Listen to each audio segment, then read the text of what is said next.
ನಾನೇನಾರು ಮಾತಿನಲ್ಲಿ ಸುಳ್ಳು ಹೇಳಿ ಉತ್ತರ ಹೇಳಿ.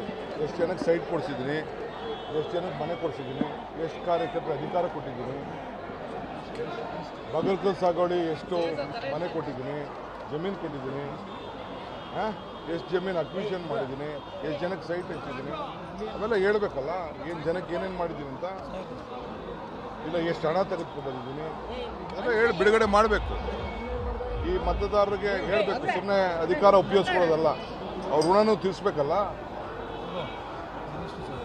ರೈತರ ಮಕ್ಕಳು, ರೈತರಿಗೆ ಭೂಮಿ ಎಷ್ಟು ಕೊಡ್ಸಿದ್ದೀರಿ, ಅವೆಲ್ಲ ಹೇಳ್ಬೇಕಲ್ಲ. ಅವೆಲ್ಲ ಕಾಯ್ಕೊಂಡಿದ್ದೀವಿ ನಾವು, ಹೇಳಿದೆವು. ಸರ್, ಪ್ರಾಮಾಣಿಕವಾಗಿದ್ದರೆ ಅಜ್ಜಯ್ಯನ ಮೇಲೆ ಆಣೆ ಮಾಡಲಿ, ಆಸ್ತಿ ಯಾಕೆ ಸಂಪಾದನೆ ಮಾಡಿದ್ದಾರೆ ಅಂತ ಕೇಳಿದ್ದಾರೆ ಸರ್. ಅದಕ್ಕೆಲ್ಲ ಒಳ್ಳೆ ವೇದಿಕೆಗಳಾಗಬೇಕು. ಸುಮ್ಮನೆ ಅದೆಲ್ಲ ಎಲ್ಲ ಹೋಗಿ ಭಾಷಣ ಮಾಡ್ಬಿಟ್ಟಲ್ಲ, ಅದಕ್ಕೆ ನಾನು ಕರೀತಾ ಇರೋದು. ದಾಖಲೆಗಳು ಉಳಿಬೇಕು, ದಾಖಲೆಯಲ್ಲಿ ಅವೆಲ್ಲ ಇರಬೇಕು. ಮುಂದಿನ ಪೀಳಿಗೆ ನಮ್ಮನ್ನು ನೋಡಬೇಕು. ಇಲ್ಲ ಅವು ಯಾವುದಾದ್ರು ಪಬ್ಲಿಕ್ ಡಿಬೇಟ್ಗೆ ಬರಬೇಕು. ಪಬ್ಲಿಕ್ ಡಿಬೇಟನ್ನು ಯಾವ್ದಾದ್ರು ನಿಮ್ಮ ಟಿ ವಿಗಳು ಡಿಬೇಟ್ ಬರಬೇಕು, ನಾವಿಬ್ಬರೇ ಕೂತ್ಕೋಬೇಕು.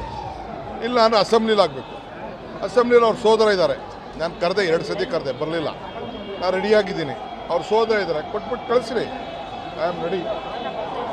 ಅಲ್ಲ, ಸರ್ಕಾರ ಉತ್ತರ ಕೊಡಬೇಕು, ಅದನ್ನ ಬಿಟ್ಟು ಪ್ರಶ್ನೆ ಮಾಡ್ಕೊಂತ ಕುಂತಿದ್ರೆ ನಾವು ಫಸ್ಟ್ ಅವ್ರಿಗೆ ಉತ್ತರ ಅದಕ್ಕೆ ನಾವು ಇದನ್ನು ಮಾಡ್ತಾ ಇರೋದು, ಆಂದೋಲನ ಮಾಡ್ತಾ ಇರೋದು. ಅವರ ಪಾಪದ ಕೊಡ ಯಾವ ರೀತಿ ತುಂಬಿ ತುಳುಕಿ ಜನ ಓಡಿಸಿದ್ದಾರೆ, ಅದಕ್ಕೆ ನೀವು ಉತ್ತರ ಕೊಡಪ್ಪ ಅಂತ ಅವ್ರು ಕೇಳ್ತಾ ಇದ್ದೀವಿ. ಸರ್, ಸರ್ಕಾರ ನಿಮ್ಮ ಬಳಿ ಇದೆ.